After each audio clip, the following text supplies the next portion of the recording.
I am Jeff Foxworthy, and welcome to Gamekeeper Podcast. If you want to learn more about farming for wildlife and habitat management, then, buddy, you are in the right place. Join the Gamekeeper crew direct from Mossy Oak Land Enhancement Studio as they discuss the latest wildlife and habitat management practices, news, and, of course, hunting. There's no telling what you'll learn, but I'm going to tell you, I bet it's interesting. Enjoy. We're live in 3, 2, 1. All right, everybody, welcome to our humble podcast studio here in West Point, Mississippi, home of Mossy Oak, and a lot of other brands that we're so proud of. Yeah, Mossy Oak Fishing, Hercules, the home of Hercules. Home of Hercules. Hercules. For sure. You know, this is our 201st podcast, and it was harder to get everything rounded up today. You would think after 200 we'd have this kind of. You think you'd get this figured out? Oh. Maybe we've gotten a little complacent. What have you been working on? I don't know. I'm not sure where Toxie is today. I know he's not. He's not here. He's not here. Yeah, and when I look around the room, Richie looks like he's struggling over there. I'm just along for the ride, man. Yeah, well, it's going to be today's going to be a bumpy one. When I look across the room, we've got two hellions. Would be about the best way I know to describe one of them. Homeboys, but we've got Jack Robertson in the house, and we've got Robbie Taylor, one of our very own. At one point. It's odd because for many years, if I ever had a computer problem, and I had quite a few computer problems. You have problems and lots of computer problems. I would call Robbie, and he would come down there and turn your power button on. Yeah. Yeah. Remember that time somebody replaced the letters on your keyboard? Well, that was the best ever. No, I replaced the letters on somebody's Tim Brooks's keyboard. That's what it okay. was. Yeah, and he was hitting TTT. Do you remember that, Robbie? You do remember that? That was great. And he called IT to get it figured out because he was a finger puncher. Yeah, he didn't really know how to type. So he swapped the keys up, and there were different numbers. And Tim was in. I could hear him in there typing. What the? Backspace. And then he cuss again, and then he called IT, and I was rolling in the floor, and they came down there and couldn't solve it. They gave him another computer, gave him another keyboard. It worked. It worked. It worked. Like that's right. That's it worked right. then. Yeah, that's good. I remember hearing a story about somebody writing a book. Oh yeah, that's very true. I lost it in the Ethernet one time, Lanny. I don't know. That's where he's probably trying to go. Yeah, that's right. Oh yeah, that's right. He only had one copy, and it was gone on a floppy drive, and it was gone. Like a floppy. Yeah, it was gone. I lost the. He lost the whole book. He had worked a year and a half, or however long, on it, and he came in and he was white as a ghost, and he said, "I've lost it." I said, "What?" He said, "My book." I'm like, "Oh, you're writing a book?" I'm like, "No, I wrote a book." Yeah, I don't know how he did it, but he magically it took us a week. So I'm sure he included you on the revenue share. Oh, absolutely. That's right. If there's any revenue, I'm gonna share it. They're probably still paying off that software. That's right. I'd never heard that. Yeah, and Joe Bush got involved in that too. He helped on that. Oh, it was it was not an easy. It wasn't just like it wasn't. He didn't do it an easy way. No, he did it a really hard way. I still don't know what I did. It just went to save it, and it just went away. But he had one copy. No it was just the one. No backup. No backup. Just one copy. Yeah. Nobody ever told me I needed to do all that. He did after. I learned afterwards. So. You know, the funny thing, my wife was cleaning out a cabinet last week. She comes in with this book, and she said, "Whose book is this, and why is it signed?" And it was, You hit it. Well, I mean, I read it and loaned it to buddies and read it or whatever. Yeah. I always made sure they gave it back because, he quit doing the signings. I mean, I was like, holy smokes, you can't get rid of that. So, yeah, I've got, I think all three of them. Oh, nice. How about that? Yeah. Yeah. Well, one day those things might be worth something for you. Maybe. Probably more than the first edition of 10th Legion someday. Yeah, kind of doubt that. It's a great story, though. It is. It really is. Thank you. It is. It's one of the few books you've read. It is. I can probably count the books I've read on my one hand, and it's on there. Yeah, since the internet came out, I can count about 5 books, and I think 2 of yours are in that. Yeah, you're killing it, Bobby. Guys need to read a little bit more. So, so Jack. Yes, sir. You started a company called Wildlife Dominion, How long ago was that? And you seem like you've been at this a long time, trying to Yes. figure out how to trap pigs and cameras and. Well, yeah. So back in 2015, we started working on a camera project and stuff like that, and we were looking at doing like a deer camera type deal. We realized that we probably were a little overzealous and thinking what people would actually spend on a deer camera. And so, Robbie and I kind of got together because there were obviously some technical problems that were a little bit above my head. And so what do? You Call rope, Robbie. That's right. You rope in your brother-in-law and say, "Hey, can we work on this?" And he's like, "Yeah, I know how to fix this. This is easy." And so, he and I got together and we made it work, and it's evolved a long way since then. But anyway, we made it work. And there was a research project going on with pigs at the time, and they were having trouble with the cameras they were using. And so we basically gave one away. We took the money in our pocket and built one because, that was 15. Wasn't much money. And said, "Here, y'all try this." They called us first part of January and said, "We'll take 6 more." All right. I looked at Robbie and I said, "We're in business." Yeah. He said, "Can we make any money?" "I don't know, but it's going to be fun." We got an order. Yeah, we got Robbie's shaking his head. Like, we barely made the first one work. How do you think we're going to get 6? So you guys kind of dedicated your lives right now to helping solve the wild pig problem that's going on around the country. And I think the traps that you build have evolved into helping biologists capture other animals as well. But it seems like that trap is kind of your expertise. You figured out a way to make this thing work at a level others hadn't. But how did pigs become such a problem? It just, 10 years ago they popped up here. Prior to that, there weren't pigs here. Growing up in South or around Montgomery, there weren't a lot of pigs. There were pockets with pigs. Now they're everywhere. That's right. And so it's just kind of, the original pigs were brought to the United States by the Spanish settlers. De Soto's kind of credited with bringing the first ones to South Florida.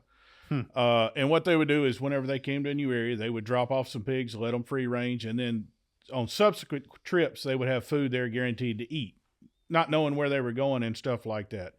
And so, that's where the first population really started in South Florida. And then as hunting became more prevalent and the pig population really exploded down there, even back in those times. And then in the late 1900s, the Eurasian boar was actually brought in to supplement because these were domesticated pigs early on that just went wild. And then they decided, hey, we want to add a larger boar to it, a hairier boar, bigger teeth, same thing. Game management, we want bigger and better. So they brought in the Eurasian boars from Europe and that area. That started around 1890. And so and that's just kind of the population just steady grew. And everybody, even the pigs here. So you take the pigs in our part of the world, most of those, we can document where the populations started. Guys would bring them in they went and hunted them somewhere and said, hey, why am I going to drive 3, 4, 5 hours away? Yeah. I'm just going to bring 10, 15 home and drop them off. Put a couple in the truck. Yeah. So that's gone on. That's happened a bunch then. That is the problem. Yeah. So a question just pops in my mind, like the Arkansas Razorbacks, the mascot of their major institution there in Arkansas. Mm-hmm. So is that's a Eurasian pig that was brought over many, many years ago? Yeah, is it Russian? We've always said this Russian. Yeah, the Russian boar. That's a little bit of a different subspecies, but to get technical on this, the Sioux scrofa, which is our wild pig, that is the exact same species as our domesticated pig. Huh. You turn them loose, you let them live on their own, they start growing hair, they start growing tusk.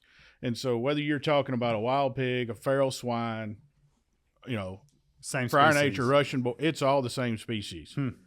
The piney wood rooters. Just like dogs are the same species, and you got all different kinds of looks. And That's right. That's exactly right. You know what's Never thought about it like that. Lanny, over Robbie. in like Germany and places in Europe, hunting these pigs that is a big time trophy hunt. Yes. And they do a lot to encourage their pig populations. And I think from what I've heard that then the wealthy hunters. yeah, but ecologically, Europe and all of that is a mess. Right. We're talking about plant species that don't exist anymore. It's way worse of a problem than we have over here. But I don't disagree with you, but it's just interesting how their sportsmen look at it as opposed to the way we look at it. And it's kind of juxtaposed, if you will. Well, now Yeah. that opinion is changing It is. very fast, and Robbie can allude to you. He's involved a little bit more with our international folks, but you know, we've from right here in Crawford, Mississippi, we're servicing how many countries now, Robbie? We're in at least 6 right now. And, you know, when we first started, even through the first, 5, 6, 7 years, you know, if we got a call from, you know, if we sold units or we got a call from, you know, from Europe, it was pretty rare. You know, I get about 3 a week. You know, we've shipped, we've got equipment. Like in the UK is a great example of where they, you know, it used to be just for the select, and they had laws that protected, you know, the pigs, and now in Scotland, you know, this guy tells me that, you know, that they have, you know, wild pigs running through Scotland for the first time since, I don't know, 180 years or something like, you know, it was a very long time, and so they don't even know how they're starting from scratch. They haven't had to deal with pigs at all, and so we see that in Spain, and Portugal. And now the hot spot, it seems to be, is in the south of France, right? So with all the vineyards, is spilling over from Spain. So I bet they could do some work on a vineyard. They love them. they love them, right? Like little tender vines. Yes, sir. Yeah. So you know, so what Europe seems to be struggling, but adapting to is changing their regulations and laws and that kind of thing. Yeah. So that professionals, you know, they're still going to be a lot different than what you see in the U.S., but at least professionals over there can address, you know, the problems as they pop up. So when y'all talk about servicing them, you're selling them traps and cameras that they can, on their phones or computer, they can drop the traps and catch the pigs. That's correct. Just And like open the gates or shut the gates. just like we do here in the U.S. They just have never, you know, they have not really addressed it at all. You know, very just with hunting and limited. Am I right though in thinking that like a big trophy, a big boar would be a real trophy over there, or historically it had been? Yeah. Oh, it still is. It still is. If you're gonna hunt those animals and we're spoiled in the United States, you know, you can, you know, go to Hunter's Ed, get a hunter's license, join a hunting club. There's plenty of public ground you can hunt and that stuff. You get into Europe, and you know, sometimes it takes you years to get qualified to hunt a species, and then additional time to be able to, you know, hunt it with a certain caliber gun or to whatever. So I mean, it's a much longer process, and that goes all the way back, you know, to the nobility times when, you know, a lot of the wildlife is still owned by the lords and the, you know, of the land and stuff like that. Let's just pray that it doesn't evolve like that here in the States. Oh man, I'll throw no. that out there. Yeah, I think hopefully our North American model of managed wildlife will prevent that. Yeah. So when you kind of, let's just take a snapshot in time, right where we are right now. Pigs are they're a bigger problem in the South than anywhere else, or kind of help us understand that. And what states are the hottest?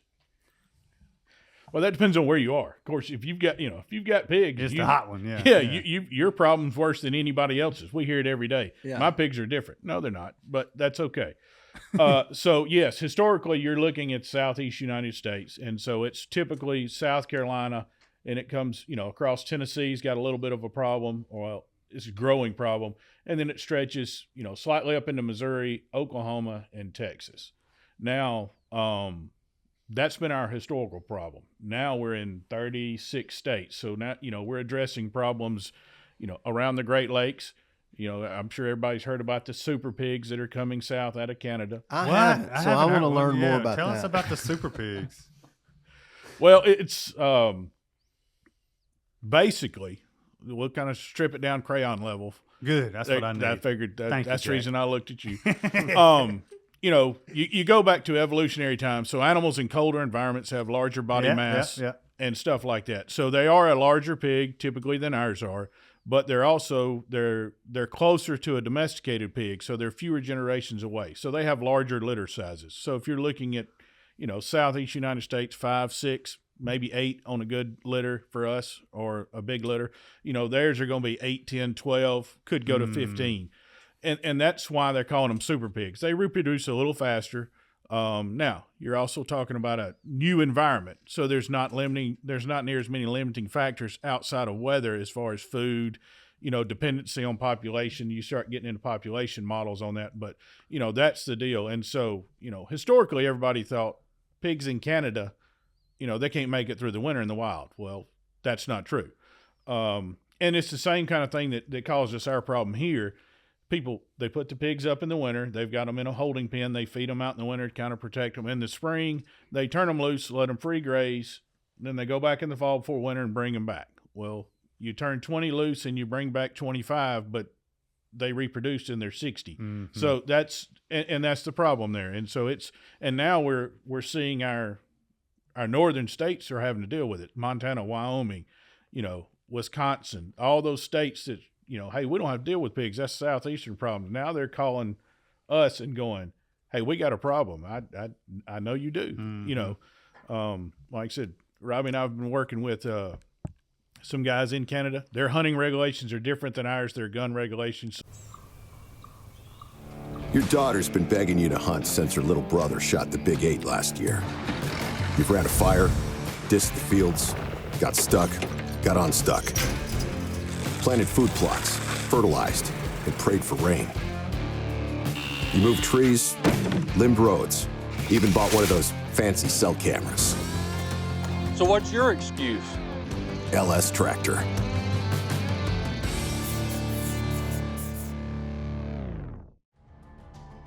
Moultrie has pioneered the game management category. Today, Moultrie is one of the best-selling brands of feeders and seeders in the world, and they continue to innovate with new technology that gamekeepers will rely on. Moultrie products are always field-tested and designed for hunters by hunters, combining forward-thinking innovation with time-tested practicality. Moultrie, first in feeders since 1979. All right, so guys, Moultrie is offering our listeners a 15% site-wide discount at MoultrieFeeders.com. Use code Mossy Oak with a capital M, Mossy Oak, at MoultrieFeeders.com and get that 15% discount. So McKinley was sat right here last week and said there are about 1.5 million deer, give or take a little bit, in Mississippi. How many wild pigs are there? Well, I wish you'd have got that answer out of McKinley, because nobody can tell us. The population models are we thought y'all were experts, well, Jack. That's why we brought that out. I'm not far enough away from home to be considered an expert. So yeah, I mean, the population, the numbers all over the place. You're talking about an average growth rate, just saying, in Mississippi of 1.5 to 1.3%. So that number, that's a huge number. That's right. Deer can't do that, and they won't do that. And plus, it's just, deer is easier. I mean, it really is. It's easier to measure because you can do camera surveys. This is how many I have, and they're going to reproduce once a year. A good a good doe is going to drop 1.2, 1.3, whatever our state average is, depends on rainfall. You can't do that with pigs. We've had pigs, like I said, Robbie and I've put collars on pigs working with different agencies that they just pick up and walk 5-6 miles for no reason. Well, that kind of, that messes up a camera survey.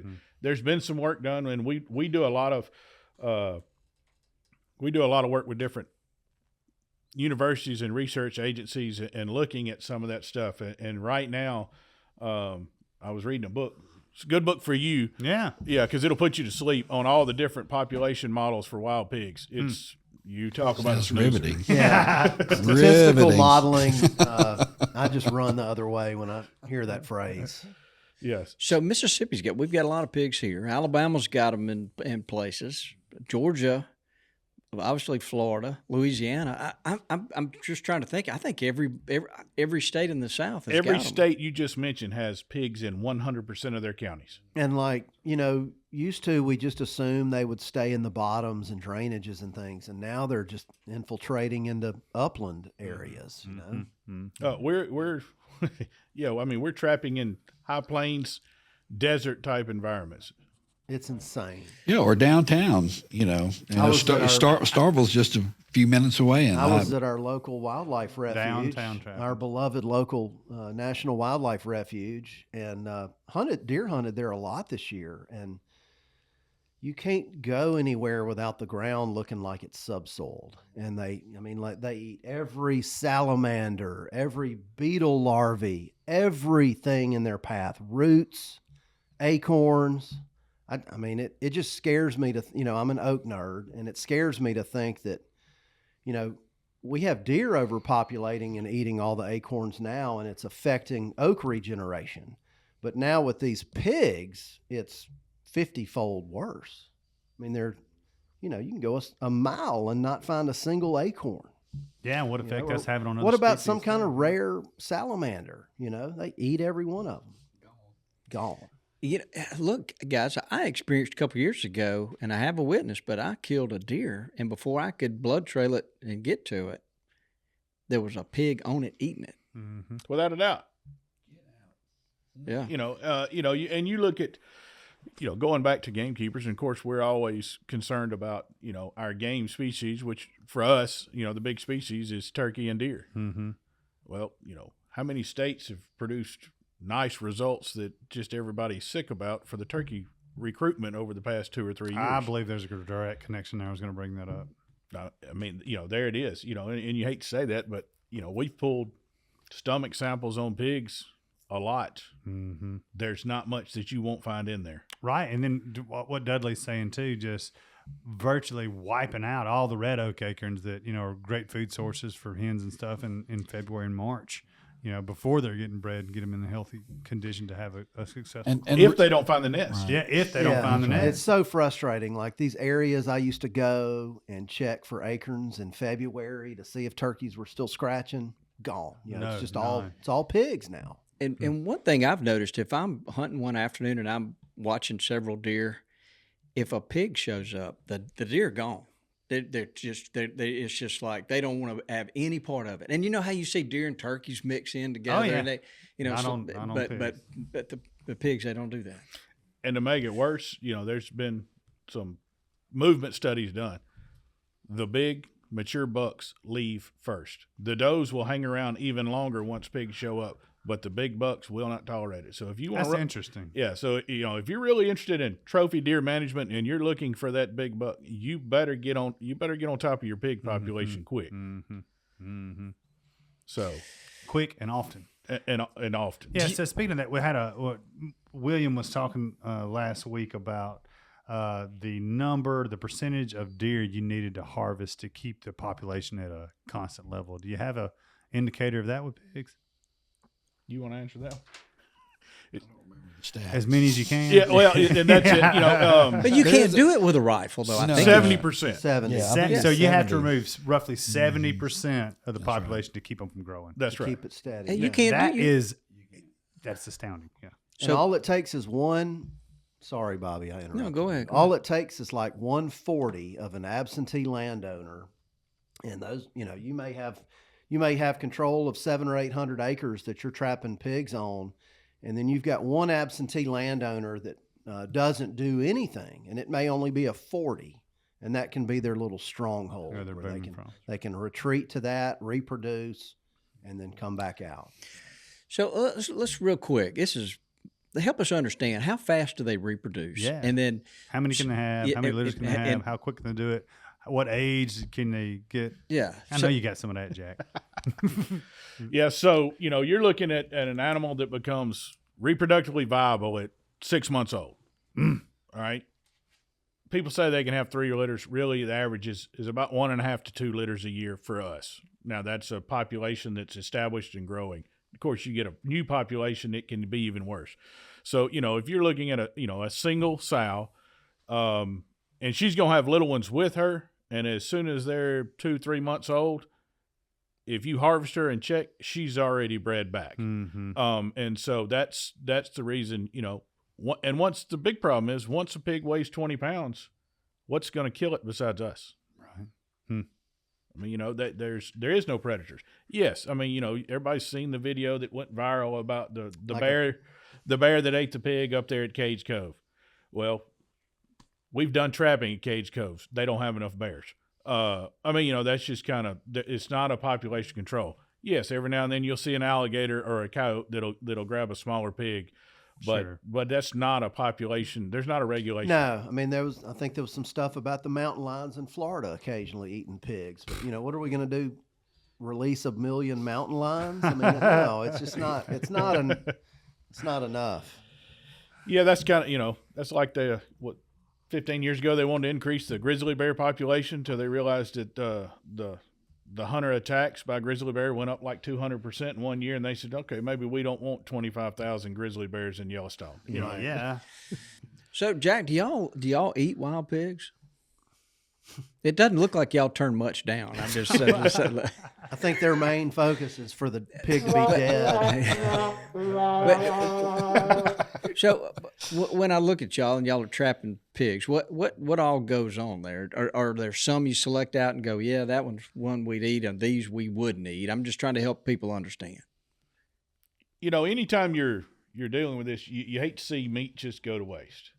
Now, getting into diseases, there's 30 plus diseases. I think there's 37, 38, kind of depends. Diseases that are parasites that pigs can carry. Some of those are what they call zoonotic diseases, which means they can go from a pig to a human. So there's nothing wrong with eating the pigs. You have to be very careful in how you clean the pigs and how you process the meat. Now, once the meat's processed, the meat's very safe to handle. Cook it to 165 like your typical pork, and you're good to go. But, our guys that work with us and that we work with, we require, you wear gloves. Yeah. Period. That's There is no questions about it. If you don't have gloves, then you go get gloves and come back and do what you have to do. I mean, and we're not talking about, cotton gloves. I want you wearing high, Robbie makes us get the thickest rubber gloves or latex gloves there is, and maybe that's enough. But when you get into these trapping situations, it's nothing to have 15, 20, 30. I think the largest we've ever done is, 75 or 80 pigs in a single trapping situation. Who's going to clean those? I mean, it's a lot. And it's a timing thing. It's an invasive species that's wrecking our planet. And I think we need to worry about making them be dead before we worry about eating them. Well, that's not politically correct. You're going to get a nasty letter on somebody's going to make a comment on Facebook to you. Right. Well, I mean, I like to take out invasive plants as well. Yes. Yeah, what's the difference? Some of them are good to eat, but I see it as an organism. I don't know. Well, they're so bad for the planet. I just don't think they have a soul. As conservationists, I mean, that's what we're supposed to be doing. I think.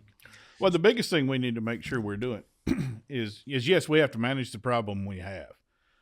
Currently, right now, the problem is still growing. Mm-hmm. So it's an educational side, telling people don't move these pigs from one area to the next. Mm-hmm. I don't care. Yes, it's fun to shoot them, and which I believe is highly illegal in most areas. I know it is here. Yes, without a permit. That's right.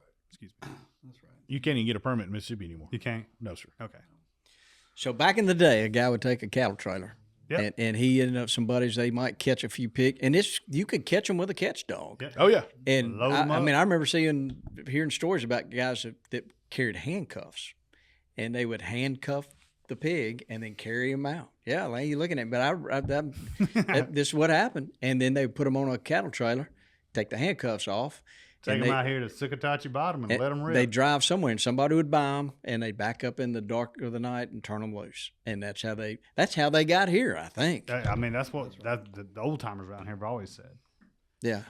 So right now, as it stands, that is highly ill. If guys if you even know of somebody doing that, you need to call and say something. Mm-hmm. Well, and what we're like I said, because it doesn't matter how big they are, they're going to make it. They're ferocious. And they're going to find food and they're going to survive as long as they're weaned, which is very young. Dog boxes. We've seen a lot of that. Now, fortunately, the business we're in, we have access to stuff and we see things that, I'm like, that doesn't need to happen. That can't happen. Oh yeah, the eye in the sky. Yeah. But it's years of tradition, right? That's what you're against. You're against, You're right. family traditions, and we've always hunted hogs in this bottom, and we've always gone and gotten more hogs, and it's just kind of it's an educational process. Yeah, and they didn't know what they didn't know at the time either. That's right. Nosler is known for their bullets, and now they're making suppressors. Nosler suppressors are made for hunting. Adding a Nosler suppressor to your rifle will make you a quieter, more accurate, and more effective hunter. Protect your hearing and disturb less game with a Nosler suppressor. The time to hunt quiet is now. Learn more at nosler.com. Missouri's kind of done it a little bit differently. They've made it where, correct me if I'm wrong now, but you can't hunt the pigs up there. That's correct. And they've made it where they've just taken out the incentive for anybody to pig hunt in an effort for them to bait up and trap. Can you help me understand that? Because when I first heard it, I'm like Lanny. I thought, well, that doesn't make sense. But after it was explained to me, I thought that's some forward thinking. That might work. They by far have the biggest budget of any state when it comes Jack, to can you? wildlife. Yeah, I mean, and we worked with them on their project. So you had a unique situation where the pigs there was a very large national forest that was in that area. Mark Twain. And then you had, some state management area lands around it. Now, Mark Twain basically was allowing the state to manage the national forest as far as the hunting and stuff. So, and then you had a few private landowners, and you had small populations of pigs. So that's where you can make the most bang for your buck is on new populations, small populations. So the theory is, and it's very provable, if you give an animal or you give anything value, us as humans are going to figure out how to make a living or exploit that value. Mm-hmm. Hunting is an intrinsic value of an animal. And so what they were trying to do is totally devalue that animal so that there was no incentive to keep moving them. And so, if it's illegal to hunt them, why take the risk of moving them? Right. Now we have a stable population in one area, and now we can attack that population. And they've done a very good job with their stuff. So how are they attacking that population without the assistance of hunters? They're trapping. Just the state's trapping them. So you have state, and they were part of the pilot program. So you have state and federal agencies that are trapping them. Of course, So no consumers are trapping. Private trappers. No private trappers. No, It's not. just It's the not. Or if you are, numbers. you're with the state. I struggle with those numbers. Now, you're saying these are like smaller, newer populations.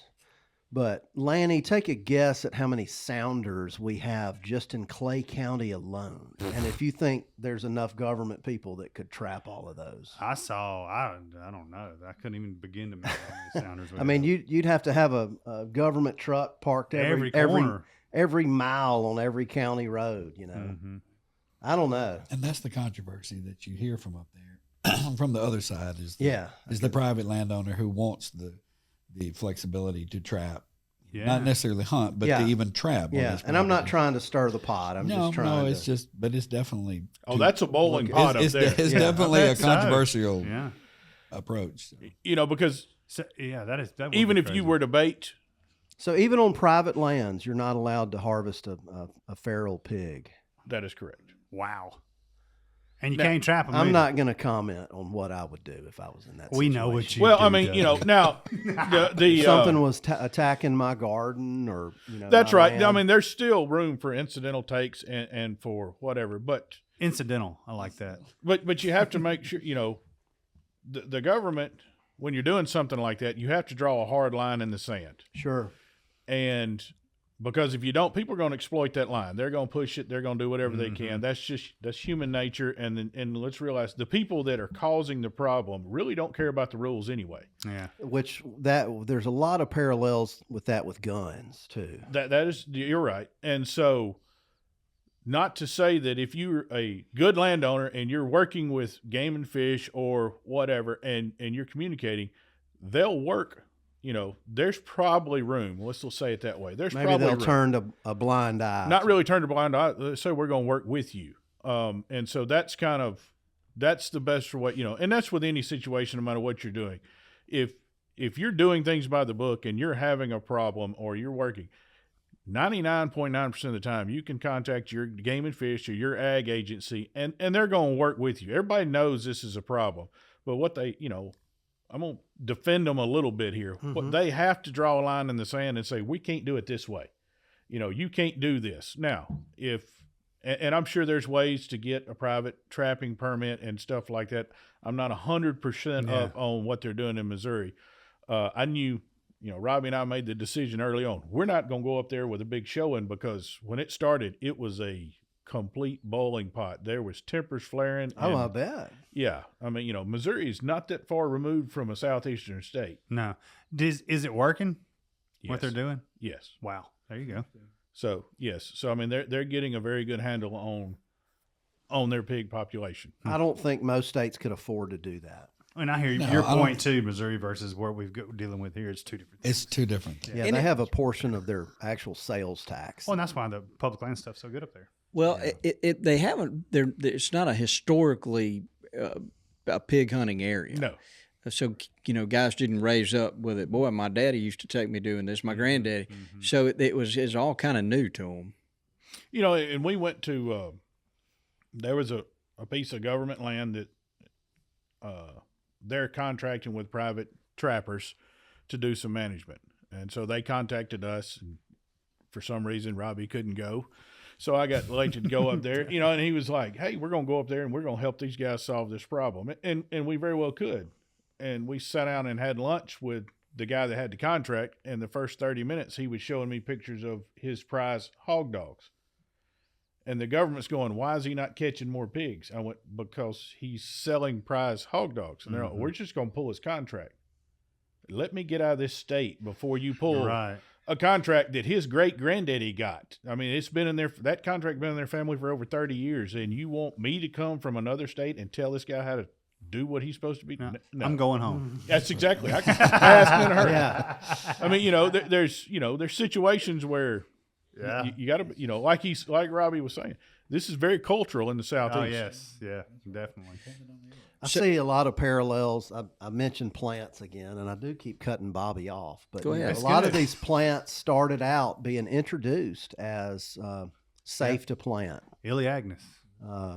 Lots of invasives, began, and the government even released them. A lot of USDA non-native plant selections were developed by the government, and we release them. They may test them for a few years, and everybody thinks they're great. And then it's like you flip a switch, and all of a sudden it goes crazy. It's no different with pigs.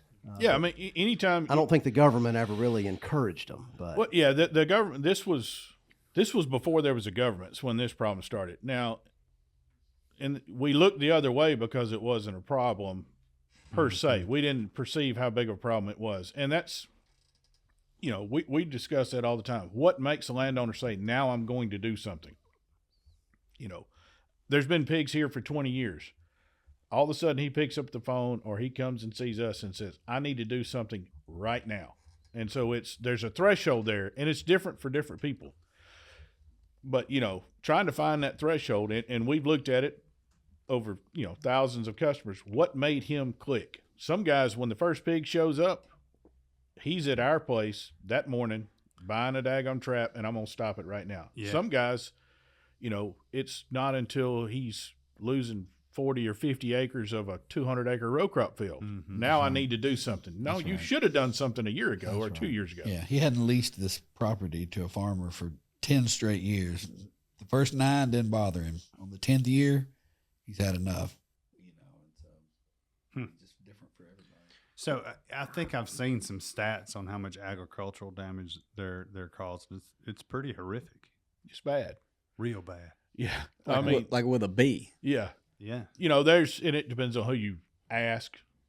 Defendable numbers are 1.5 to 2.5 billion. Now, I don't. Those are older.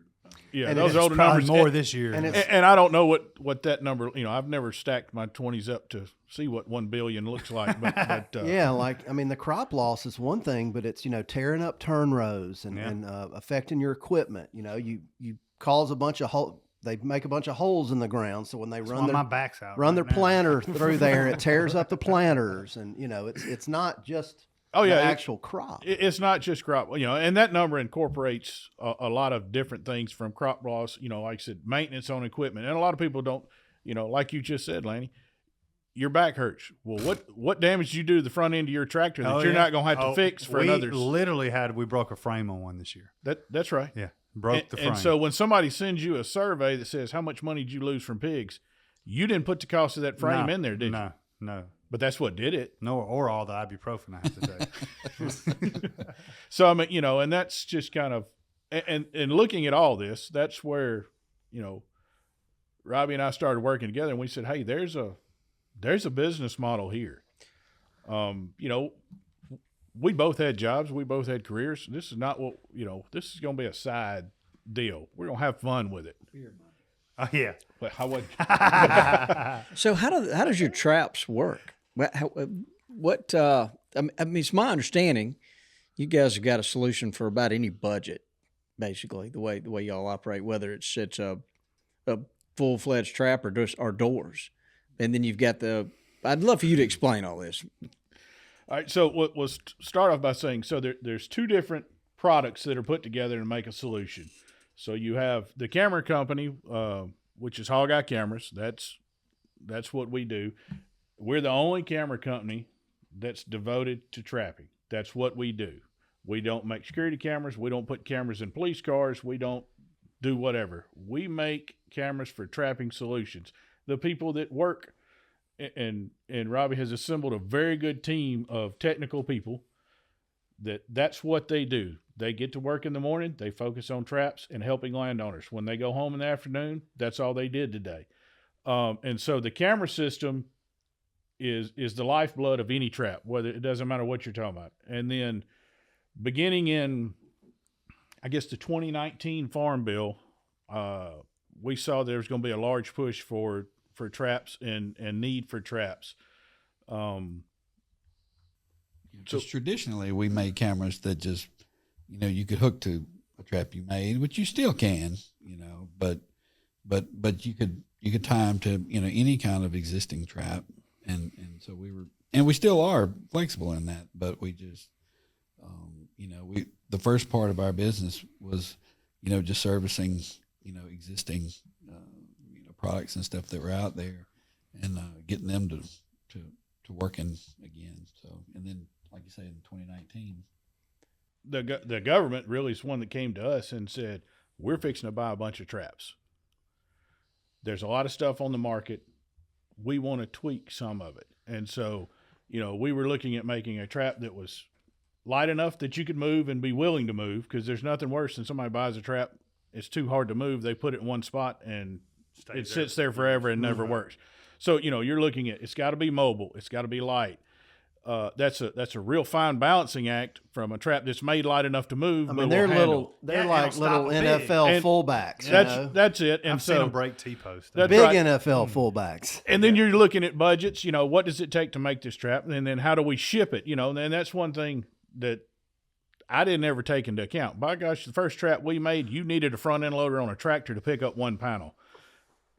Robbie's side was, okay, now let's make this where somebody can move it and somebody can afford it. Yeah. So you start running the numbers, and that's where, he tells me, hey, this is where you got to be. This is the weight you can handle. This is the, and so then we work with, and we go back to, we've built tons of traps that never got in production, carried them to a private trapper or government. Tell us what you like, what you don't like. Tell us what you want to change. And so that's where, the big pig trap, that's where it came from. A lot of other trap manufacturers say, I build this trap. That's what I build, period. That's not how that works. You can pick up the phone and call me or call Robbie and say, I want this changed, and this is what, and I'm going to buy 20 of them, 10 of them, 100, we can't make change. Of course, changes can't be made for one-offs, but if you come sit down with us and say, I want to do this and this is how I want to do it, you can customize them. We can and we're willing to do that. Yeah. We've seen our customer evolve, right, drastically since we began. Mm-hmm. When we began, we were dealing with, government agencies, research. It was still more of the, the earlier Wild West, even just 10 years ago. Now, and then it evolved. You might might have farmers who had, you had some employees that didn't have as much to do during the winter, right? So they would just use them to trap. And so labor, you didn't have to focus maybe as much about the weight or the portability and that kind of thing, because people, your customers at the time, had different resources. But now we've seen it evolve to where, everybody's getting involved, right? So you've got the small landowners, the retirees, that really want to make it, an impact on their little part of the world. So yeah, and you want to let everybody try to do their part if they can. That's right. So so the products have evolved to more user friendly and lighter and more mobile and that kind of thing. Do you guys know if there's any like cost share assistance for private landowners that are interested in getting a trap or two for their properties? Yes. So that's going to depend on states. There's tons of different, Mississippi did a cost share program where they would cover 50% back in, 23. Mm-hmm. That's a limited, and basically what you're getting is people are testing the waters. They're putting, the states are putting this much money in it or getting a grant. Arkansas, they started one on January the 2nd. And I can tell you this morning, I got an email. It ran out of money today. So, I mean, we're talking. I was just applying. Yeah. 8 days. 8 days. And they're, like I said, we work with those guys and it's pretty good. 50%. That's what this says. Is that right? That was in Mississippi. Yeah. Arkansas was 75%. Wow. Up to $5,000. That's pretty strong. And so, Alabama has a program that's going on right now. It kind of slowed down, and some of that's going to that's political. I hate to say it, politics, money, government budget. Sure. Yeah. We don't want to get into that. We don't have enough time. Nah. But, like I said, Louisiana has some. Georgia's looking at doing some things. So it just kind of depends on each state. Sounds and what like you you're need doing. to apply early, whatever it is. If you know there's a program, you better get in a hurry. The Furminator is the industry's most versatile piece of food plot equipment, allowing plotters to do every step of the process, working the soil, adding seed and soil supplements, and compacting, from start to finish with a single implement. It's hassle-free by design. Set it for the seed size and simply drive the tractor, and the Furminator does the rest. Check it out at thefurminator.com. Hey guys, Dudley from Gamekeepers here. I want to tell you about the all-new Gunner Dog Bowl. It's designed for home and built for travel. It's customizable, leak-resistant, light on weight, solid on durability, and rust-proof. Like other Gunner products, they're made in Nashville and designed for everywhere. Your favorite traps. What design is the one that Jack Robertson says, this is it? Well, anything he produces probably would be. Well, the I mean, answer, but like each one. So there's when you're talking about traps, you have suspended traps, which where the whole trap comes up when you trigger it, it drops, and then you have panel traps, which are traditional like cattle panels, and they have a gate. We typically panel traps have to have at least 2 gates. They're just more efficient. You can catch pigs with anything. We're looking at efficiency and time and what it takes. So if you have 2 gates, then it makes it easier to get pigs in. You can catch more pigs in a panel trap because you can make it bigger. If you're dealing with lands where people have been running dogs, running box traps, running whatever, then a suspended trap will cover up a mistake made by either the trapper or a previous trapper better than a panel trap. So, we use them all. We use everything that's out there. Any new trap that comes out, we will get one and we will try it. Hey, what does this guy, what's this guy know that we don't? A lot of times, he doesn't know anything we didn't know. He's just, he's come up with a new hat trick. And that's where you got to be careful is, we've seen it come and go. There's a lot of people that get in like I said, we're rooted in the camera business because no matter what your trap is, it will, most of the time it will catch pigs. But if your electronics aren't there and your electronics aren't reliable, then it's wasted. And like I said, and that's, I'm very proud of the job my partner's done making our stuff because when we started, we weren't as reliable as we needed to be. Mm-hmm. And he's continually, I sat in on a meeting with him this morning, and it's all about how do you make those electronics last? How do you make them better? And last year or so, whatever, he came, sat down, he said, we're going to a 4-year warranty on our electronics. And I'm like, we're going to do what? That's huge. That's huge. I mean, you know, and I'm like, no. And he's like, oh yeah, our stuff's that good and we're standing behind it. Yes, sir. I mean, you know, most of what we sold 7 years ago is still sitting in the field trapping. So Nice. I'm like, Yeah. why not, you know, So y'all help a That's guy strong. with Meanwhile, a lot of companies are lowering their warranty, you know, for Yeah. electronics and things. So a guy can buy one of these traps from you, and then Robbie, you can help him set it up on his phone where he can watch those pigs at night. They come in, and you determine when you want to, and you drop the trap or shut right. the door. That's or right. whatever it is. that's right. So if you had a panel with 2 gates, you could shut both of them at the same time, or That's right. Typically they're wired together, you know, so they're triggered, you know, to drop simultaneously. You know, and so like Jack said, we, you know, our software development, everything is in-house right here, you know, in Mississippi. So our developers sit right here and they, you know, work with people that trap. They deal with our customers directly. Tech support's right here, Nice. you know, and there's people, that's all we do. We show up and we, you know, help landowners. so a hunt club on a budget could buy panels at the co-op and build them a corral, and then buy a gate yes. and the camera and the electronics from you guys attached to it, and probably not be into it as much as No, and that's, you know, and like, and we're all about it. Yes, we are a company, and we have to, you know, hopefully make a profit and, you know, keep our employees and everybody's happy. But you know, we're also about a solution. So, you know, if you say, hey, I'm going to build my own, I just want the electronics, that's fine. Right. The same guy is going to answer your question, is going to be there to support you, as if you called and said, I want the biggest trap you've ever made. Well, by golly, we've got a solution for you too. And so that's what, you know, because you have to understand, one guy may have 40 acres, but his problem is just as important to him.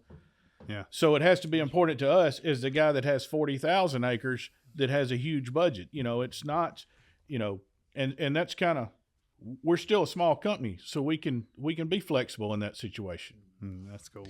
And the service level you provide, I mean, I've got to say, it's got to, you know, every situation is different. So that level of service y'all provide has got to be clutch for those landowners. It really does. Yeah. Because everything's different. That's right. The tech people that answer the phone have seen a big trap. Yeah. Yeah. That's so. Then one of these round traps that drops. That sounds like that would be just the absolute best scenario. But you've built those now where they can be loaded up on a 16, 18-foot trailer and moved from location all over the farm and unloaded relatively easily. Yeah. So, you know, the way we look at things is, if it takes longer than 30 minutes to move it, you're not going to move it. You know, yes, you're going to move. First, when you get a trap, it's like any new toy. Tool, whatever. Oh, yeah. First 6 months, you look for every excuse in the world to use it. Then after that, if it's not easy to use or user friendly, you're going to stop or slow down. And that's our goal is, you know, when we sell you a solution to help you, we're not going to fix your pig problem. All we're going to do is provide a piece of equipment, a tool to help you. You still have to do the work. And trapping, you know, a lot of people look at the cost of a trap and go, man, that's ridiculously expensive. But if you look at the time it takes you to handle a pig problem, the trap's the cheapest and the easiest part. No doubt. You know, and so, you know, if you can't put that trap up by yourself in 30 minutes, or if you got a buddy with you 15, 20 minutes, put it up and or take it down, then that's not going to work. So you have to stay away from driving T-posts, because nobody wants to drive a T-post in the summer. You know, it's hard enough to do in the winter. They won't stand up, you know. So, you know, we try to stay away from T-posts. Now, we do have a T-post that the camera mounts on, you know. But, you know, that's kind of things that product has evolved over time. You know, what does it take? Solar panels that are foldable. Lightweight, you know. Yeah. You know, Consumer experience. I get it. That's it. 1000%. Well, I think, you know, the reason he went to foldable solar panels is I'd thrown about 4 or 5 of them out of the back of a truck. Get caught in the wind. You got caught. Yeah, they're like a sail. They take off so pretty, and they just float, and you can see them in the rearview mirror. Look. And you're like, oh, it's just going to land in the median and slide. And about 10 foot above the ground, they turn sideways and start rolling. And then you just don't even stop except for to pick up the pieces. Yeah. Where's the solar panel, Jack? I don't know. Ask the Penske driver right behind us. Yeah. So these sounders that we hear them referred to, the whole group, the mama and all, Are they so smart that if one of them doesn't, if one of them's outside and witnesses that trap drop, you're never going to catch? Is that true? You will catch them. They just get real shy for a little while. You know, these things are smart. They are very smart. They're wicked smart. They really are. So yes, like you said. So tell me about a pig. They don't have great eyesight though, but what do they have? What do they have going for them? Their sense of smell. Their sense of smell is phenomenal. Their hearing is okay. Their eyesight is pitiful, and so, but their desire to eat and modify their habitat is huge, and so that's kind of what you know. People, like we were talking about, the difference between a suspended trap and a panel trap. Well, if that pig has seen animals get caught in panel traps, when he walks in, he knows there's a gate. And there's, you can talk about 3 foot, 4 foot, 10-foot size gate openings. It's, there's numbers there. But, the suspended trap, the whole thing's up in the air. So, if you're watching and you know how many pigs you've got there because you've got a true live feed video sending you notifications to you and all your buddies if you want on one stream that, like I said, you're never going to run out of data on. A little plug there. Just a little. Yeah. So, I mean, you know what's coming. And so you can count, hey, I've got this many pigs. All right. If you've got 18 in the trap and you have 20, do you drop the trap or do you not? Everybody says catch the whole sounder 100% of the pigs. If I've been watching for 2 or 3 days and I'm only getting 18 and 2 aren't coming, there's a pretty good chance we're going to drop on those 18. And then, you go get the other 2 by hunting, harvesting, whatever. But go on and do it. Don't just move because those 2 are the 2 that, the most expensive pig we'll ever catch is the last pig. Right. Period. That makes sense. So like I said, it's okay. And that's a management base. And that's what, the live video feed and being able to see it, that's what that does. That lets you make an educated decision on what you're doing. Mm-hmm. You're not just setting it and going checking it in the morning. That's right. You have time to fool. So you guys watch a lot of or hear people talk about it. Are there instances where you just can't get that big old boar to come up in there? He just stands there and watches, and y'all are aware of it and know of it, and yes, it happens. And typically that's, like Lanny said, that's an educated pig. Matter of fact, I dealt with one in South Mississippi this week. He bought a trap from us 2 months ago. He's caught almost 70 pigs on 300 acres. Wow. He's got 2 pigs left. And he's like, I can't get them to go in the trap. It's a big boar and a big sow. And he said, I'm coming to buy another trap. Wait a minute. You got 300 acres. We don't probably need 2 traps on 300. Tell me about your property. He was like, well, when I move the trap over here, they go to this feeder. And then if I move the trap over here, they go, hold on. How many feeders do we have on 300? And I think it was 48 acres. He's got 4. Yeah. Okay, let's turn all the feeders off. It's fixing to be wintertime. They're going to get hungry. They're going to get hungry. They're coming. I said, or, we can shoot them. Yeah. He's like, well, I hadn't used my thermal in years. Fire that bad boy up. That's, that's what I'm saying. So this is not trapping is the best tool we have right now for controlling pig populations, period. Sure. I don't by care numbers, what, no doubt about it. By numbers. That doesn't mean that you close the toolbox on the rest of the tools. Mm-hmm. You still have night shooting.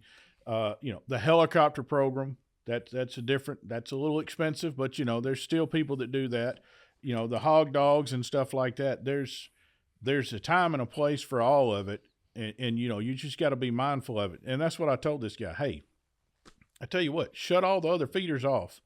Go sit in the deer stand this weekend and shoot him and be done with it. Right. But hopefully you did. I hope that's what, like I said, I just talked to him yesterday or Monday, and I was like, look, if you don't get him this weekend, come back next week. I'll sell you the second trap. Right. I mean, and if Robbie knew I said, well, I'm not going to sell you the second trap, I'm so disappointed. Yeah. But y'all going to try to make a business. You need to make some dummy traps. That would trick them. And that's, and the good thing is with the way we do business and the way we've worked with folks and, and I'll just say it, he's pretty much lead. Mm-hmm. He does a real good job of keeping me between the ditches.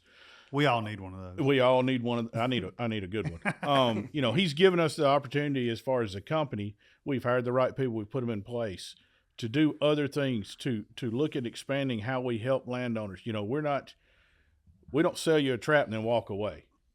It's call us if you need us. We're going to call you 30 days out and say, hey, how are you doing? Because a lot of times, these people are new. They're depending on y'all to teach them how to trap or to tell them about trapping, or they're reading something on the internet. Okay, we need a product. And so that's where this works with us is yes, we have a very good product. We have the best support, the best standing behind everybody in the industry. Mm-hmm. We want to team up with y'all to educate those people because we're going to talk to them anyway. What better, this is a great platform for educating landowners, and then they can make a sound decision because trapping is an effort. Yes. Yes. Yeah. No doubt about that. I'm just amazed at how the pigs have just continued to be a problem. It just seems like we could get a handle on them. Oh man. Well, very efficient. They're very efficient. They are. No, I get it. And they're steady doing what they do, which is eating, reproducing, and destroying everything else.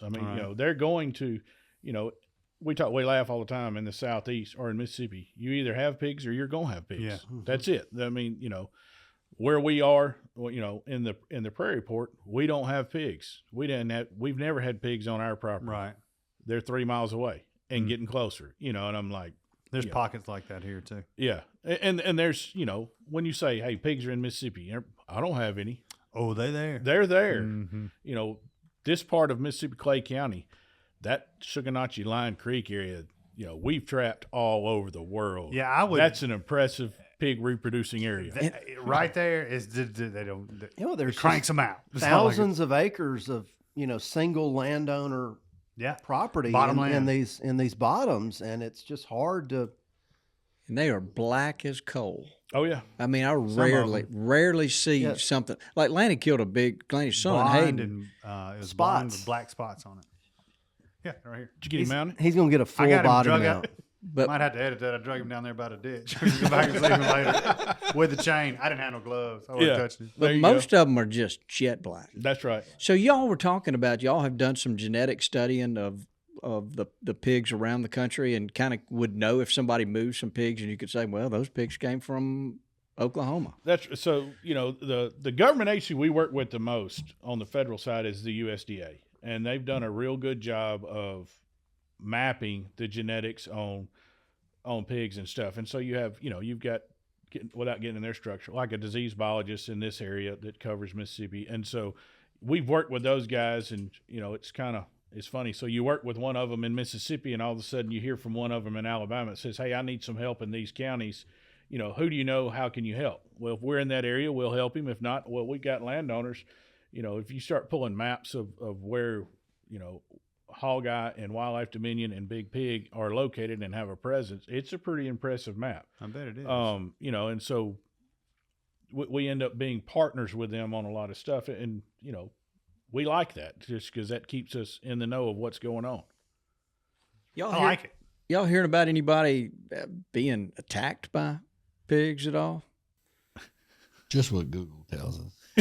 Yeah. I've never seen this. I had an instance this past weekend that made the hair stand up on the back of my neck with a wounded. Look, I've gotten out of the way of them. I don't know if they were going after me, but I was sure in the way where they were going. Yeah, you get one in a fight or flight situation, and they'll He's stand gonna run their over ground. you. Yeah, that's right. Yeah. They have a deep guttural. It's scary too. Oh, when they start popping their jaws. Especially when it's dark at night and Oh, there's not a moon, it's cloudy night and you can't see anything. All And you can do is hear a big mass running towards you. yeah, and you're like, yeah. And you can smell them. Oh, Yeah, they're awful.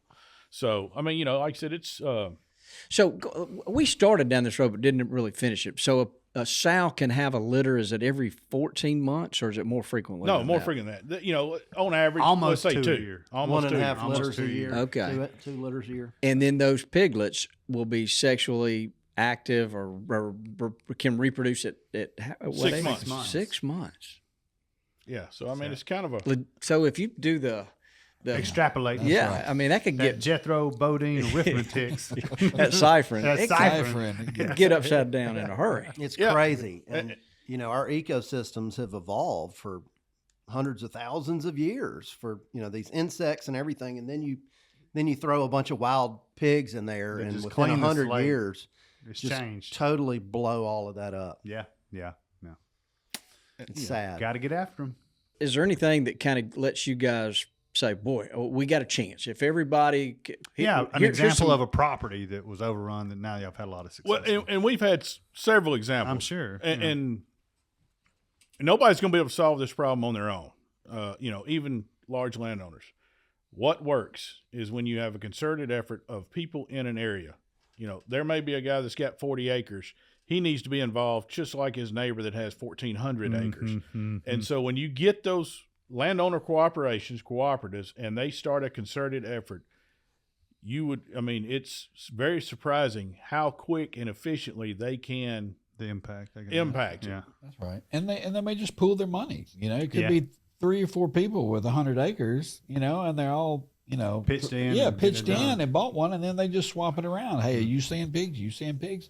Yeah. And they just move it around. That's right. That's right. And, that's awesome to hear, because it takes that with all small landowners. As tax-paying Americans, we can talk to our politicians and urge them to move some of our taxpayer money in the direction of these pigs. Well, I would say us civilians and the manufacturers could use all the help we could get, so we can buy more traps. Are there any bounties on them in any states that you've heard of? I used to, you kill beavers and the government would give you $10 for a beaver tail.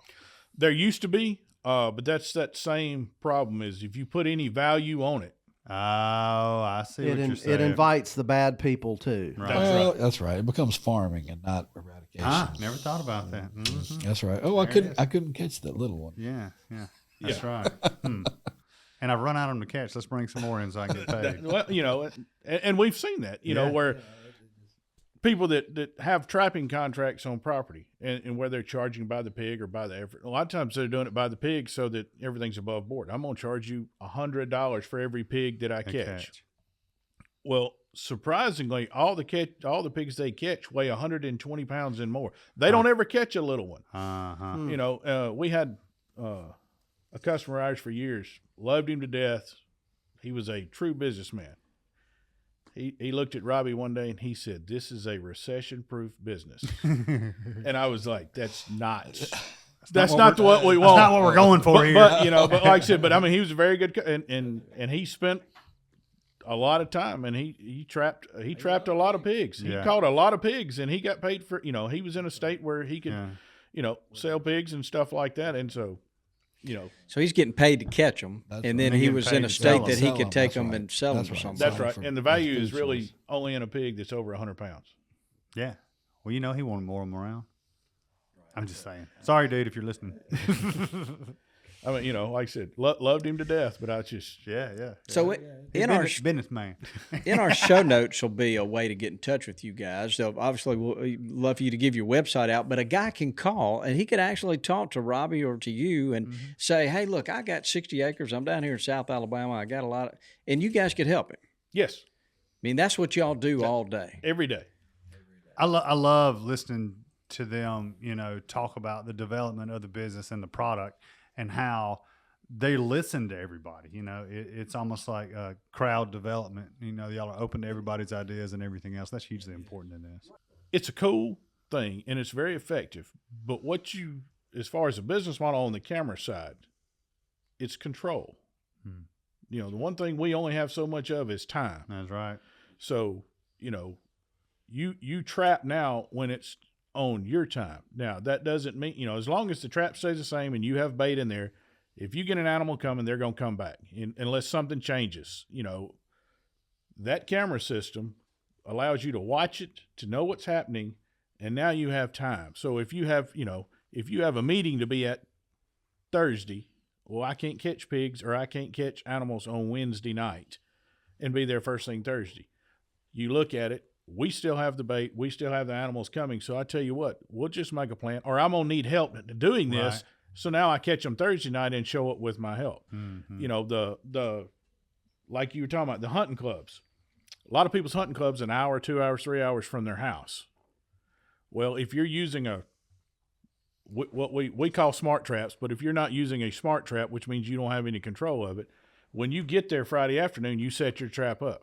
Well, before you leave on Sunday to go back to work, you have to take your trap down. Yeah, that's right. You don't know what's going on. With ours, You set the trap up, you know, the solar panel keeps it charged, the camera keeps going, you know what's going on, you're watching it all week.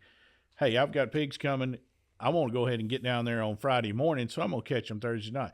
You just increased the amount of time that you're trapping. Your trapping effort just went up. And so that's kind of, you know, we have the Big Pig Trap is a very good trap. It does a very good job. The Hog Eye camera system paired with it is an awesome tool. But what it's really doing is letting you have control of a situation that with other stuff you don't. Sure, that makes sense. Yeah.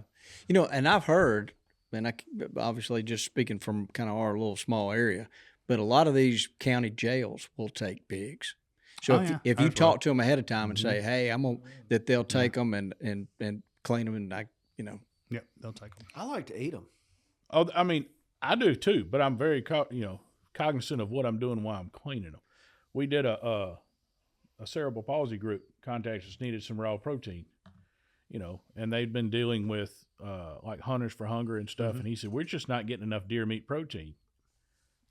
How much do you want? You know, he said, well, you know, last year we got 800 pounds. Okay. Fix you up. Yeah. I think the first time he showed up, he picked up 1,400 pounds, and he went, this ought to hold me for a week or two. You know, but when come on back when you can. Yeah. When he came, when he came to us, he came to me and Robbie, and he was like, I want everything you can. No, you don't. Yeah. No, you don't. Because, even if it's not something we trap, we have access to, we keep up with, our customers are our friends. Right. We talk to them all the time. We go through the Rolodex. Yeah.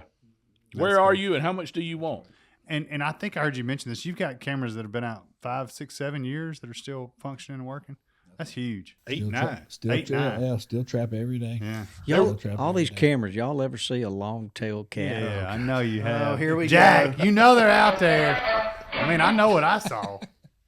Have y'all ever caught a Sasquatch? Yeah. Or a skunk ape in your trap?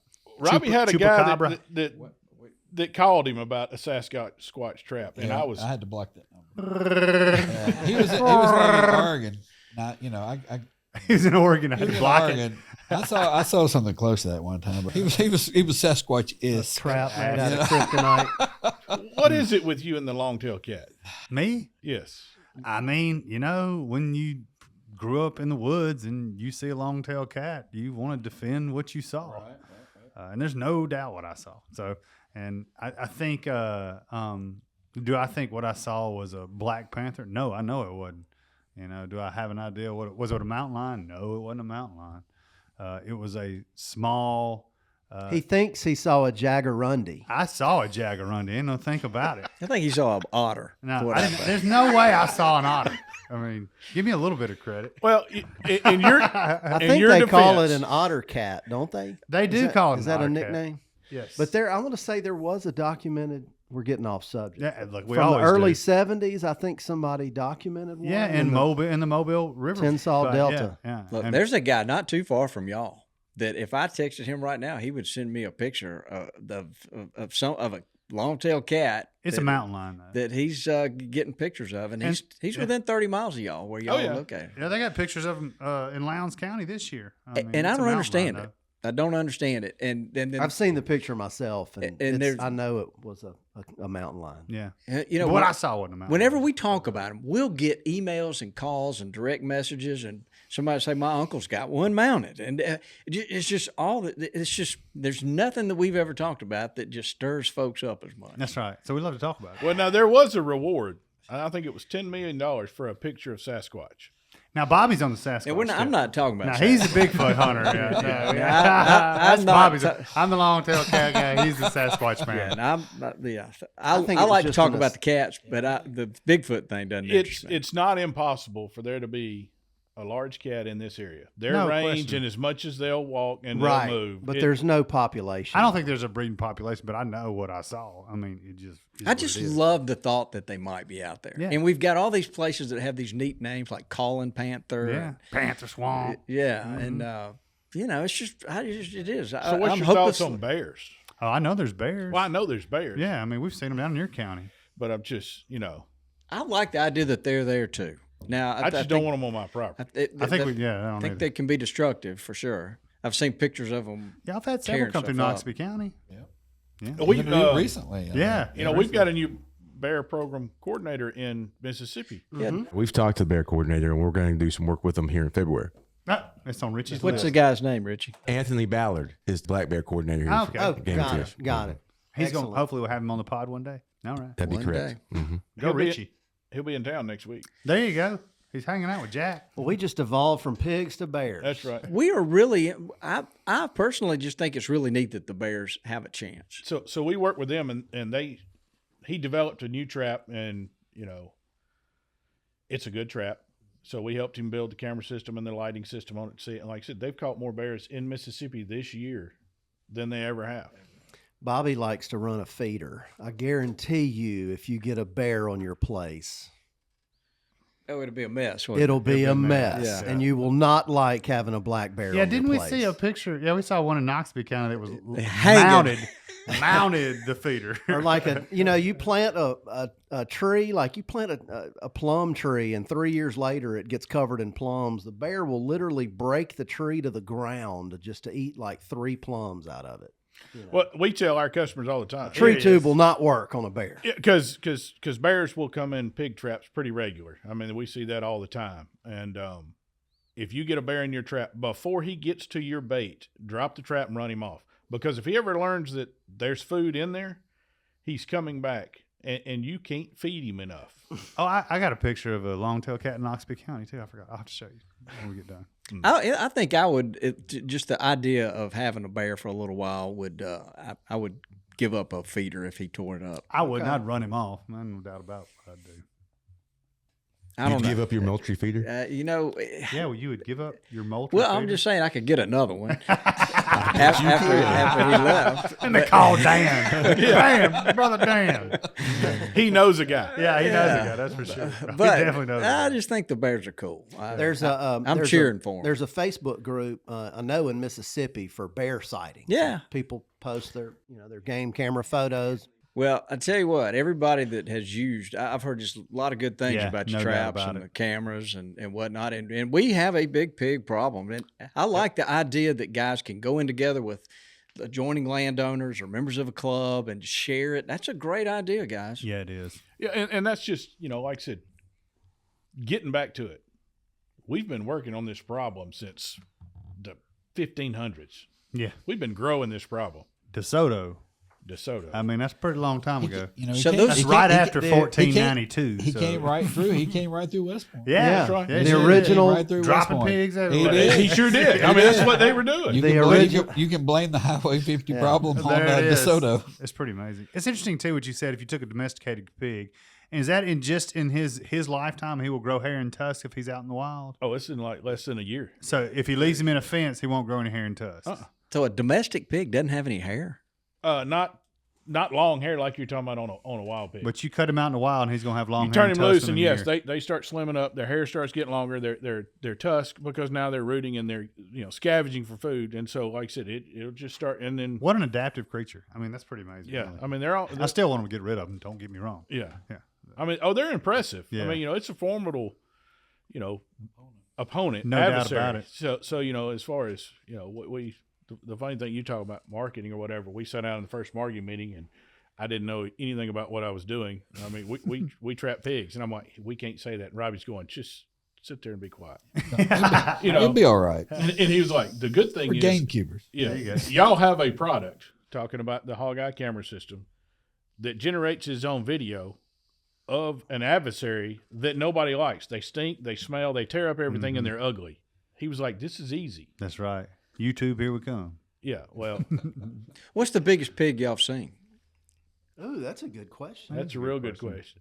Weight wise. They get over 400? They can. That's very rare. I would say People think they're 400, Yeah. but they're not really 400. Or, If you go to pick a 200-pound pig up, it's heavier You than think a deer. it's That's 400 right. pounds. You That's know, right. and dense. and we've seen. Matter of fact, we were doing a little trapping thing, and this guy was on Facebook and doing live, and he was like, "Man, that pig's gonna weigh 400 pounds," and I'm looking at it going, 400-pound pig is huge, and so he strings it up on these scales, and I'm like, "You might ought to pause that." and it weighed like 375. And he was like, "Oh, it's the funniest thing." And so, of course, he tied a rope to it and stood on it to make it go to 400 pounds. The very next day, we catch a pig, and I'm like, that one might weigh 400. So he puts it on the scale, and it was only like 402. But he had made the one that was obviously smaller over 400. So now he had to do it again. I'm like, see, you tell lies. You just have to keep telling lies. On going. That's such a big. Lanny, have you seen one that big? I killed one in Alabama with my bow that was I think 325. Yeah, that's just That's a big one. That's a big. I think this one that Hayden killed was. I think it was between 250 and 300. I mean, you're talking about hundreds of thousands of pigs that we've been a part of. We may not have necessarily caught them, but our customer caught them. We've seen them and documented. I can think of maybe 4 or 5 pigs in 9-10 years that went 400 pounds. Yeah, I've never seen a 400 pounder. I don't think. And we caught 2 of them in the same spot in Kemper County, Mississippi. Golly. Were they boars or sows? Boars. Yeah. And how old would one that size be? He didn't get any older. But would he be a teenager? As old as he's going to get. Would he be 10 years old or? I don't know. I've never, I hate to say, we've never worried about how old they were. We just worried about not letting them get any older. I mean, that's, you don't check their jawbones or anything? No, we never. There's your marketing right there. Yeah. So, I mean, like I said, that's just kind of, that's good. That's kind of a good question. We've never worried about that. I just wonder. I'm like infatuated with.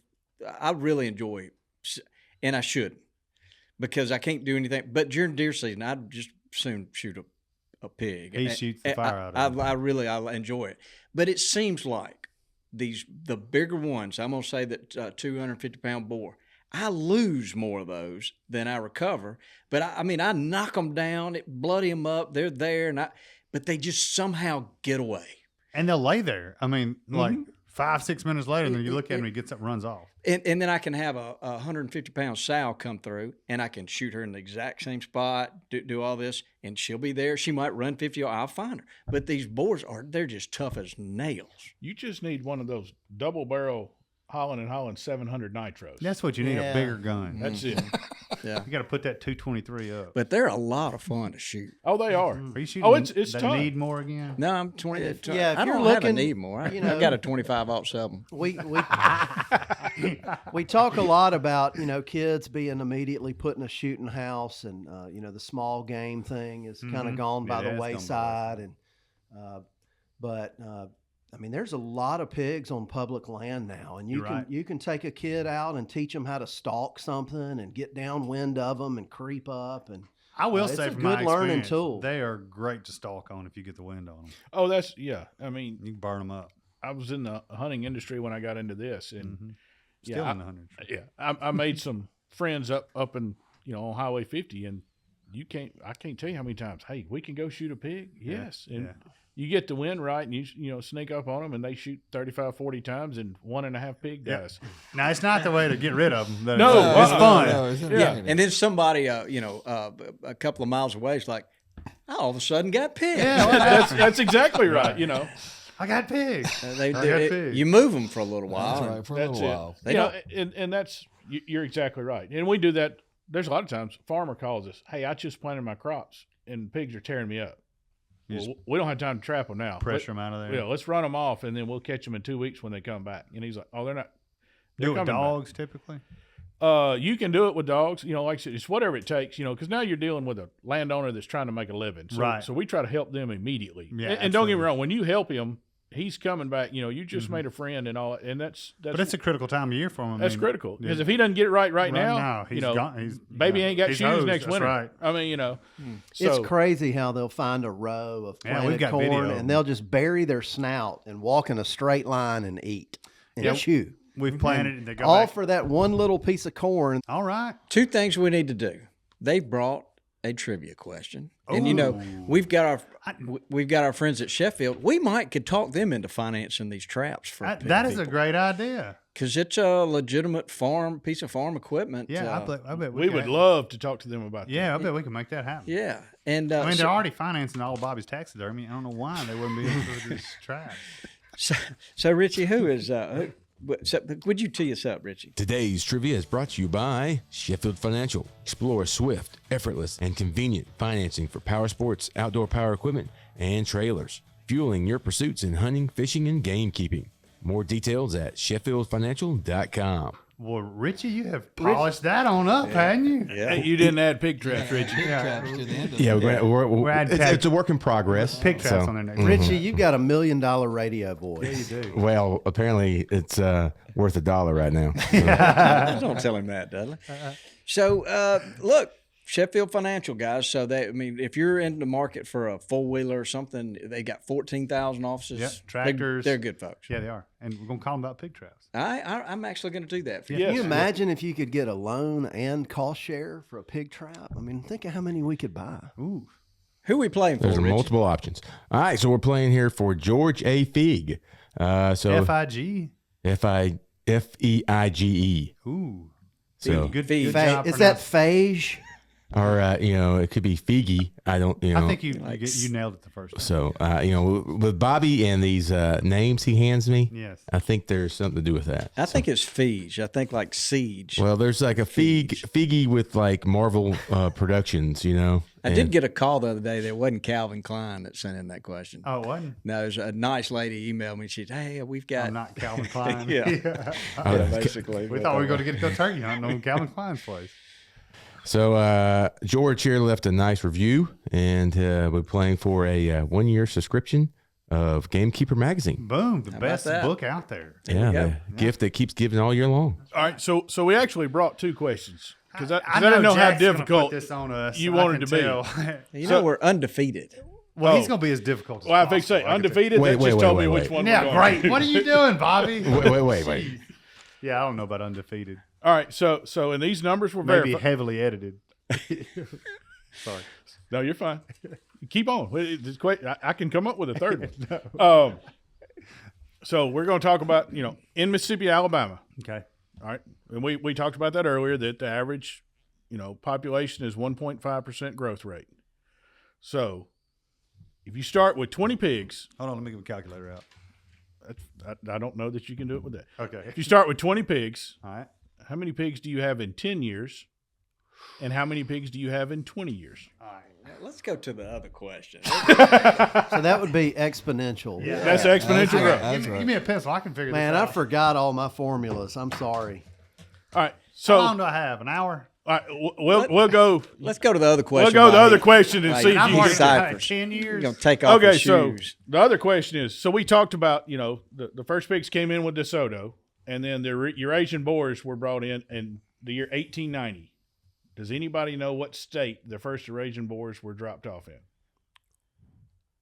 Um, I'm going to say Virginia. Ooh.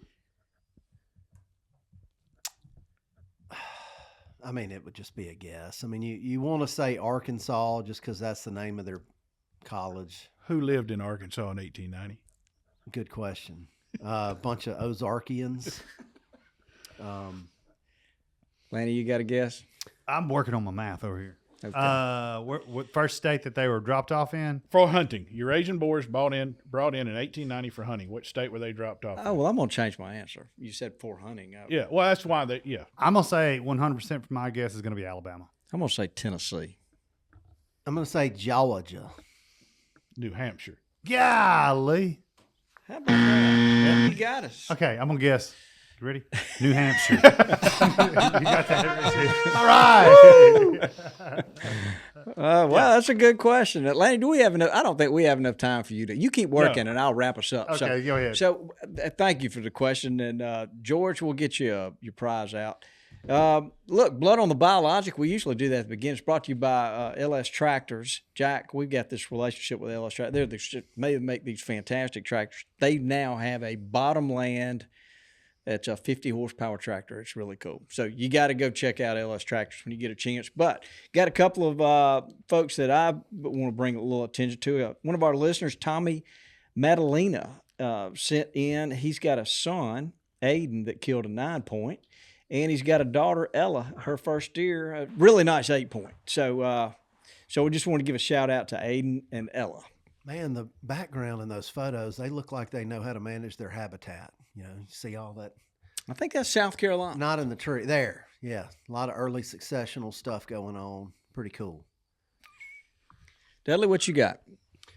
Quade Johnson in Monroe County, young guy, killed a big old 10-point. Ken Ivey sent me the photo. That's awesome. Yeah. Congrats, Quade. Richie, you trying to hunt with your daughter? How's that going? We're still working on it with both my daughters there. We're still working on it. We went hard over the holidays, and so we're still going to give it the old college try here at the end of the season. Yeah, well, we hope we can give you a shout out here pretty soon. Lanny, what you got? What was it? 20 pigs, 10 years. Yes. 20 pigs, 10 years. So after 10 years, you start off with 20 pigs, you would have 1,153 pigs. That is correct. Whoa! It's actually impressive. How in the world did you figure that out? He's been dealing with his banker. Saffron. And he didn't even take his shoes off. Look at that. Well, I'm impressed. Look at all that saffron. That saffron boy. Yeah. So, Lanny. Bobby. I am impressed. I am too. Let me just go ahead and say. Yeah, that's like a question. This is why I work on the profit and loss and you don't. That's like a question. Yeah. That's exactly right. So, Jack, we are not. We remain undefeated. I'm here. Lanny pulled us out. We'll fix that in post as well. So. That's right. So who you got, Lanny? So Robert Arrington was here a couple weeks ago, and his wife harvested a great deer with us, Sarah Arrington, and his daughter harvested her first buck, Area Arrington, with us. So that was great. We also have a first-timer, a guy named James McTaggart, a local guy here who went to a hunter education course with us here and decided he wanted to go hunting. We took him shooting. He shot his rifle before he went hunting. Hayden's buddy from school. Buddy, yeah. He ended up harvesting not only his first deer, which was an 8-point, but a second deer, which was a doe. So he is on his way to gamekeeping. He is an overachiever. Yeah, he is. Wow. And so, Lanny, you're responsible for that. Congratulations. Well, I wouldn't say. I mean, his father was there. It was a community effort for sure. Yeah. But it was good to have him out. You are the hero of this episode. What? You got the trivia question right. I don't know about the hero, bro. I mean, I bet you could still make above a 30 on the ACT. I mean, that's a tough question right there. I'm not that bad. It really ain't that bad. Okay, look, guys, y'all give out your phone numbers or your email address or your website, something, so people can get in touch with you. Hog-Eye Cameras website is hogeyecameras.com. Bigpigtrap.com is where you can find out information about the traps. Bigpigtrap.com. That's right. That's right. And we're on Facebook, we're on Instagram, all the socials. But and we're going to be doing some specific content with them. Yeah, so this will be a lot of fun, and we've enjoyed listening to this. So very good. Appreciate y'all being here. I think I still have more questions, so I'm sure we'll end up doing this again. Yeah, we're going to do it again. Yeah. Surely. So, anybody else got anything before we cut out? No. We sure appreciate everybody listening and watching the television show. It's now on the Sportsman's channel, guys. Channel. First and second quarter, we're on the Sportsman's channel. I think Sunday nights. Jack, are you up at 9 o'clock on a Sunday night? You can watch the Gamekeeper television show. And I like to catch it on the repeat or on the online series. There you go. He don't stay up past dark. Yeah, I don't past think dark. he doesn't look like a guy that stays No. up past dark. Me neither.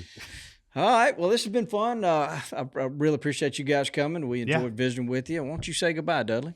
Goodbye, Dudley. Get us out of here, Richie. Thanks for tuning in to this week's episode of the Gamekeeper Podcast, and be sure to tune in again. Subscribe to Gamekeeper Farming for Wildlife magazine, and don't miss the Mossy Oak Properties Fistful of Dirt podcast with my good buddy, Ronnie Cuz Strickland.